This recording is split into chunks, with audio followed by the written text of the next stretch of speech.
اعوذ باللہ من الشیطان الرجیم بسم اللہ الرحمن الرحیم۔ پیارے طلباء و طالبات السلام علیکم۔ میں آپ کا استاد محمود یکشا، ٹیچر پی ایس نکر اعلیٰ زون چھمکوٹ۔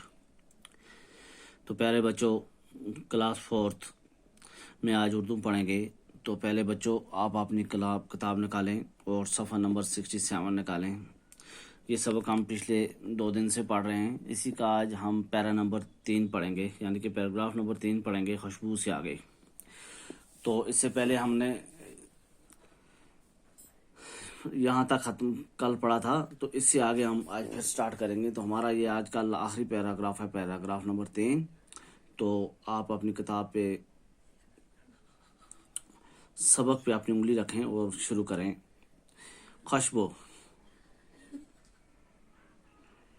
برف کہاں جاتی ہے؟ خوشبو نے ماں کو بتایا کہ یہ برف کہاں جاتی ہے۔ ماں نے جواب دیا، ماں، برف سورج کی گرمی سے پگھل کر پانی کی شکل اختیار کرتی ہے۔ یعنی کہ برف جب پگھلتی ہے تو یہ پانی کی شکل اختیار کرتی ہے، جبکہ یہ زیادہ تر برف جو اونچے اور ٹھنڈے پہاڑوں پر گرتی ہے سالہ سال تک جمی رہتی ہے۔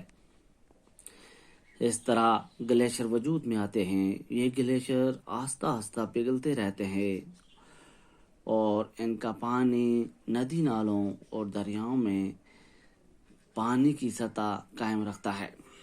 یعنی کہ بچوں آپ کو سمجھ آئی کیا بولتے ہیں؟ یہ بولتا ہے کہ جو برف پگھلتی ہے، پہلے ماں سے پوچھا تھا خوشبو نے کہ یہ برف کہاں سے آتی ہے، تو اس نے بتایا برف جو ہے یہ کیا ہے، سورج کی گرمی سے پگھل کر پانی کی شکل اختیار کرتی ہے۔ برف کہاں جاتی ہے؟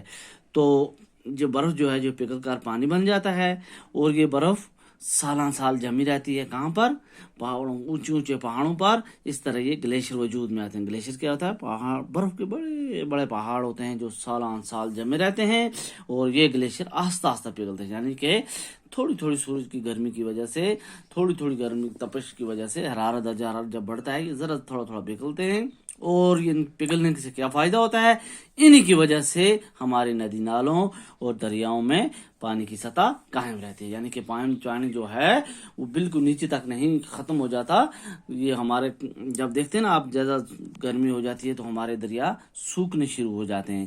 تو یہ پھر پانی کہاں سے آتا ہے؟ پھر یہ گلیشر پگھلتے ہیں آہستہ آہستہ، تو ہمارے دریاؤں میں پانی پھر چڑھنا شروع ہو جاتا ہے۔ تو یہ پانی کی سطح کون برقرار رکھتا ہے؟ یہ گلیشر۔ ان گلیشروں کی وجہ سے سال بھر پانی دریاؤں میں بہتا رہتا ہے اور اس کی مقدار زیادہ سے زیادہ ہوتی رہتی ہے۔ راجا، لیکن ماں اگر دنیا میں اتنا پانی ہے تو پھر ہمارے ہاں پانی کی قلت کیوں ہے؟ اب راجا نے ماں سے ایک اور کوشچن پوچھ لیا کہ ماں اگر دنیا میں اتنا پانی ہے، ندی نالے دریا سمندر گلیشر سب کچھ بھرا ہوا ہے، پانی کا ہے، تو پھر ہمارے ہاں کیا پانی کی کمی کیوں ہے؟ یہ قلت کیوں ہے؟ ماں نے جواب دیا، ماحولیاتی آلودگی اور عالمی حرارت، گلوبل وارمنگ کی وجہ سے بارشیں کم ہوتی ہیں، بڑے بڑے گلیشر پگھل چکے ہیں، جس سے زمین میں پانی کی سطح کم ہوتی جا رہی ہے، اس لیے پانی کی قلت ہے۔ اب ماں نے اس کا کیا جواب دیا کہ ماں سے راجا نے کوشچن پوچھا کہ جب پانی اتنا ہے تو ہمارے ہاں پانی کی کمی کیوں ہے، قلت کیوں ہے؟ تو ماں نے کیا کیا، جو ہمارا ماحول، جو ہمارا آس پاس آلودہ ہو چکا ہے نا، کس کی وجہ سے؟ گندگی کی وجہ سے۔ گندگی کی وجہ سے آلودگا ہو چکا ہے، جس کی وجہ سے عالمی حرارت یعنی گلوبل وارمنگ کی وجہ سے بارشیں کم ہوتی ہیں، جس کی وجہ سے بارشیں کم ہوتی ہیں، اور بڑے بڑے جو گلیشر ہیں یہ پگھل چکے ہیں۔ بڑے بڑے گلیشر کیا ہو گئے ہیں؟ یہ پگھل چکے ہیں اس حرارت کی وجہ سے، اس گرمی کی وجہ سے، جس سے زمین میں پانی کی سطح کم ہوتی جا رہی ہے، اور اس لیے پانی کی قلت بھی ہے۔ جب تک گلیشر رہیں گے تو پانی کی قلت نہیں ہوگی، جب گلیشر پگھلنے شروع ہو جائیں گے تو پانی کی قلت ہو جائے گی۔ تو اس لیے ماں نے کیا بتایا کہ یہ کس کی وجہ سے ہو رہی ہے؟ یہ ماحول کی آلودگی کی وجہ سے ہو رہی ہے، یعنی کہ گندگی کی وجہ، ہمارے چاروں طرف جو گندگی ہے، جو ماحول یا ہماری مشینریاں ہیں یا ہمارے پولیوتھینس ہیں جو ہم جمع کرتے ہیں، یہ گندگی جمع کرتے ہیں، کوڑا کرکٹ جمع کرتے ہیں، تو اس آلودگی کی وجہ سے ماحول پر برا اثر پڑتا ہے۔ پھر خوشبو نے ماں سے پوچھا، خوشبو ماں ندی نالوں جھیلوں اور دریاؤں میں بھی پانی بہت کم ہے۔ اب خوشبو نے ماں سے کیا کہا؟ ماں اب ہماری ندی نالوں جھیلوں اور دریاؤں میں بھی پانی کی سطح بہت کم ہے، یعنی کہ پانی بہت کم ہے۔ ماں نے کیا جواب دیا؟